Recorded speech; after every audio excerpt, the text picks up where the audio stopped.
It's the question I often get, that people say, well, you're an atheist, you're closed-minded. Well, no, I'm not.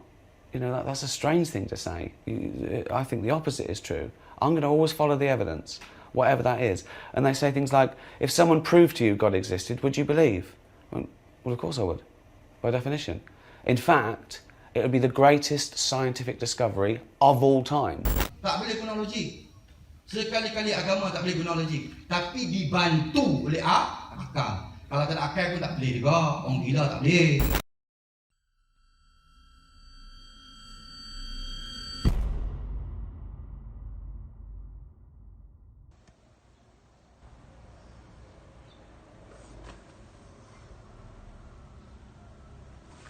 Assalamualaikum warahmatullahi wabarakatuh.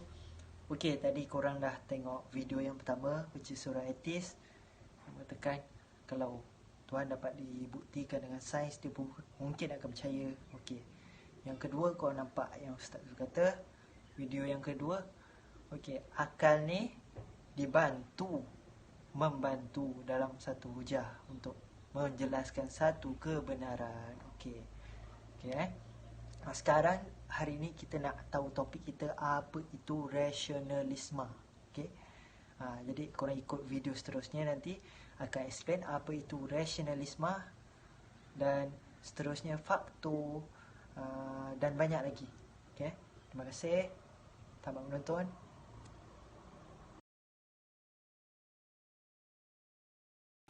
Assalamualaikum warahmatullahi wabarakatuh. Nama saya Radhi Muhammad Syah bin Radhi Musa. Okey, hari ini saya akan membentangkan apa itu rasionalisme. Okey, seorang rasionalis adalah seorang yang berpegang bahawa akal adalah kuasa tertinggi dalam mengenali hakikat sesuatu. Okey, dengan ini rasionalisme sendiri bermaksud pemikiran sesuatu kebenaran hanya dapat disahkan melalui logik akal. Okey, konsep utama pegangan ini adalah kepercayaan bahawa kemampuan akal dapat menyingkap suatu kebenaran. Jadi rasionalisme ni dia adalah salah satu cabang dari prinsip epistemologi. So epistemologi ni adalah satu cabang falsafah yang mengkaji teori ilmu. Rasionalisme juga bertentangan dengan empirisme yang menggunakan 5 deria untuk mengungkap satu kebenaran. Antara falsafah yang mengemukakan terma rasionalisme ni adalah Descartes, Leibniz dan Spinoza. Terima kasih. Kita teruskan kepada seterusnya, faktor. Antara faktor rasionalisme terjadi adalah kerana pertamanya pencanggahan ideologi di antara Islam dan sains. Disebabkan rasionalisme bersifat menolak perkara yang tidak rasional dan luar fikiran, ia menyebabkan pencanggahan dalam aspek ideologi. Dalam Islam, pelbagai penceritaan dan ajaran yang dipegang oleh orang Muslim dianggap sebagai luar fikiran, tidak logik dan tidak rasional. Ini telah menyebabkan para rasionalis untuk tidak percaya kepada sesetengah perkara yang diajar dalam Islam. Sebagai contoh, sesetengah rasionalis tidak percaya akan kehidupan selepas mati, walaupun para Muslim sudah diajar bahawa kita mempunyai kehidupan selepas mati dan akan dihisap untuk menentukan takdir kita ketika waktu kelak. Faktor kedua adalah terlalu menggunakan akal dalam Islam.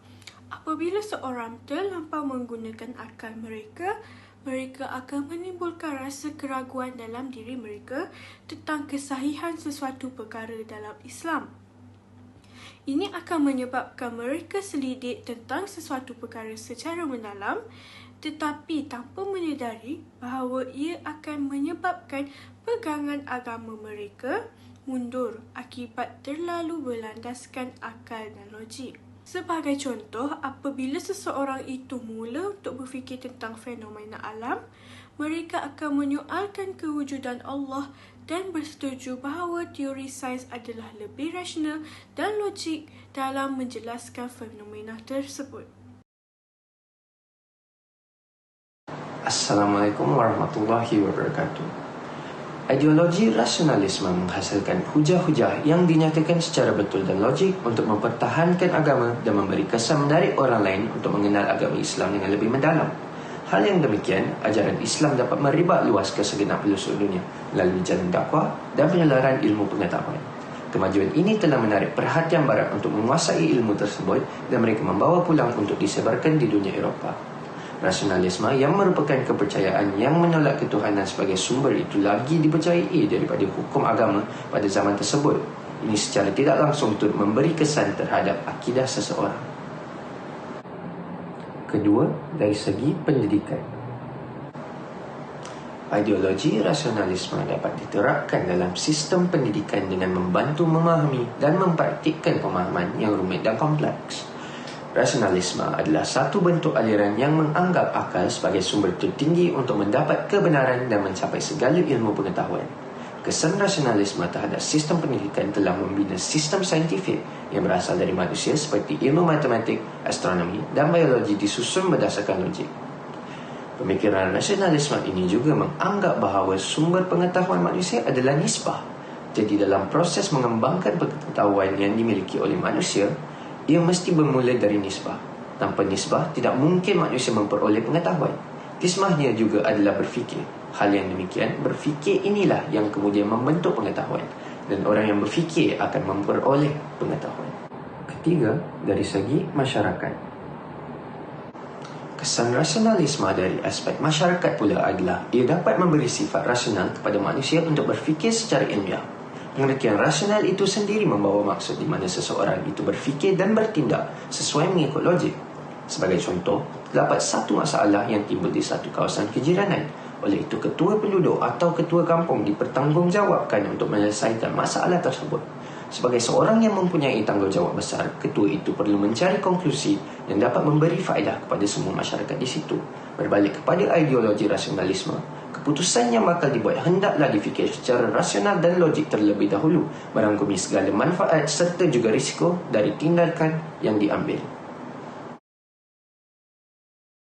Seterusnya, kita akan membincangkan tentang cabaran rasionalisme dalam kalangan umat Islam. Cabaran yang pertama ialah menghapuskan kebebasan penterjemahan Al-Quran. Dalam berinteraksi dengan ayat-ayat Al-Quran, kelompok pemikir Islam rasional banyak menggunakan pendekatan akal. Selain itu, pemikir Islam rasional sentiasa menjadikan asas dalam mentafsir ayat-ayat Al-Quran. Terkesan dengan metod ini, membawa kelompok pemikir Islam rasional menggunakan rasional akal dalam merubah hukum hakam syariat Islam semata-mata mahu menyesuaikan dengan perkembangan zaman. Mereka mentafsir ayat-ayat Al-Quran mengikut keselesaan mereka dan sebulu dengan pandangan orientalis barat. Cabaran yang kedua ialah hubungan masyarakat dengan pegangan Islam yang negatif. Dalam lebih spesifik, khususnya dalam pembentukan individu dan konteks pendidikan, apabila rencana menggayakan hidup moden berlangsung tanpa melalui proses saringan, impaknya merebak sehingga mencetuskan pelbagai kesulitan yang berlawanan dengan adaptasi pendidikan dan sosial budaya tempatan. Dalam konteks ini, umat Islam seharusnya menitik beratkan kualiti modal insan.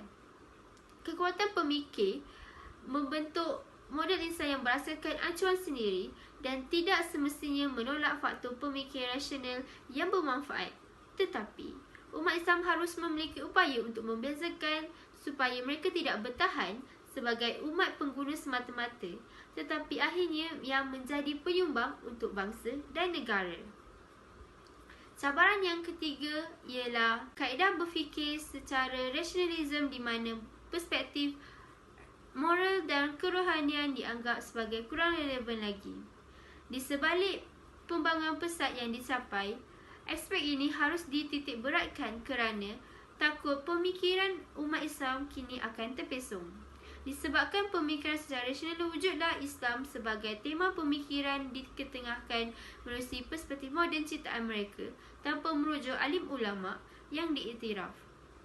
Ini menatijahkan cara berfikir baharu dalam usaha untuk menyesuaikan Islam dengan realiti.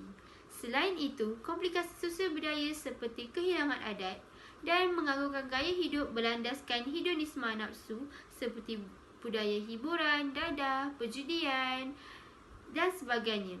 Hal ini boleh menyebabkan identiti Islam menjadi buruk dan menyebabkan pegangan mereka terhadap Al-Quran dan ajaran Islam yang sebenar menjadi lemah dan hanya mengikut logik akal yang diceritakan oleh orang Barat. Kita teruskan pula dengan kekurangan aliran rasionalisme. Yang pertama ialah cubaan untuk memahami objek atau sesuatu di luar cakupan rationality sehingga titik kelemahan tersebut telah mengundang kritikan yang tajam dan sekaligus mewujudkan permusuhan baru dengan ahli filsafat yang lain. Yang kedua pula, ia cenderung kepada relativisme pengetahuan yang bermaksud tidak percaya dalam sesebuah pengetahuan. Contohnya, etis tidak percaya bahawa wujudnya dunia kekal selepas hari kiamat, kerana mereka hanya percaya akan apa sahaja yang nampak mengikut saintifik dan logik akal mereka. Senang cerita, ateis ini tidak percaya kepada wahyu dan mujizat Allah Subhanahu Wa Taala. Dan ia juga mementingkan subjek daripada objek sehingga rasionalisme ini hanya mampu berfikir yang keluar dari akal mereka sahaja yang benar tanpa memerhatikan objek-objek rasional secara peka. Itu sahaja daripada saya. Terima kasih. Assalamualaikum, saya Faris Izzati dan saya akan membentangkan bahagian solusi. Jadi kesimpulannya, Islam dan sains tidak patut dipisahkan, sebaliknya mereka boleh bergabung dan bergantung antara satu sama lain. Semestinya tidak salah untuk bersikap rasional dalam Islam, bahkan Allah SWT memerintah agar umat manusia menimba ilmu dengan banyak. Tak kira lah ilmu tu ilmu agama atau ilmu sains. Jadi terdapat banyak hubungan antara Islam dan sains di dalam Al-Quran. Al-Quran telah menjelaskan fenomena tertentu yang hanya dapat disahkan oleh sains moden. Al-Quran juga telah membantu evolusi manusia. Ahli kosmologi telah menerima teori Big Bang untuk menggambarkan asal-usul alam semesta. Jadi teori ini menyatakan bahawa alam semesta bermula dengan satu titik panas yang juga dikenali sebagai singularity. Jadi singularity ini juga dipanggil sebagai cosmic soup yang kemudian menjadi letupan yang besar yang dikenali sebagai Big Bang. Okey, so fenomena ini dinyatakan dalam surah Al-Anbiya ayat 30 yang menyatakan, dan tidakkah orang-orang kafir itu memikirkan dan mempercayai bahawa sesungguhnya langit dan bumi itu pada asal mulanya bercantum sebagai benda yang satu, lalu kami pisahkan antara keduanya. So ayat ini boleh relate dengan sains moden, sebab sains moden pun the Big Bang cakap yang cosmic soup yang kemudiannya menjadi letupan besar. Maksudnya at one point dia bercantum and then jadi terpisah, lalu dipisahkan. Okey, seterusnya pada tahun 1929, ahli astronomi Amerika Edwin Hubble mendapati bahawa semakin jauh galaksi dari bumi, semakin besar kelajuan pergerakannya keluar. Malah dia mendapati pergerakan galaksi berkadar langsung dengan jaraknya. Ini bermaksud bahawa jika galaksi 10 kali lebih jauh daripada galaksi lain, ia mengembang pada kecepatan 10 kali ganda. Ini juga boleh direlatekan dengan ayat Al-Quran, iaitu ayat Al-Quran menunjukkan pengembangan alam semesta dalam surah Ad-Dariyat ayat 47. Terjemahan bahasa Inggeris berkata, "And the heaven we constructed with strength, and indeed we are its expander." So dia ada explain that the galaxy is being expanded just like macam mana Edward Hubble find out lah in his research. So, dalam menempuhi cabaran dunia masa kini yang semakin canggih, umat Islam haruslah berani dan tekad untuk bersaing dengan penganut-penganut agama lain bagi membuktikan bahawa Islam bukanlah agama yang mundur. Tugas ini seharusnya digalas bukan oleh sesetengah golongan sahaja, malah setiap umat Islam harus berusaha untuk mempertingkatkan lagi mutu kehidupan mereka dengan menguasai warisan-warisan ilmu sains yang suatu masa dahulu pernah diperoleh oleh ilmu-ilmuwan Islam. Sekian, terima kasih. Okey, jadi korang semua dah tengok tadi video tu daripada awal sampai habis. So aku harap korang faham apa itu rasionalisme, faktor dia dan kesan dia apa semua. Okay. Jadi terima kasih untuk menonton video ini. Assalamualaikum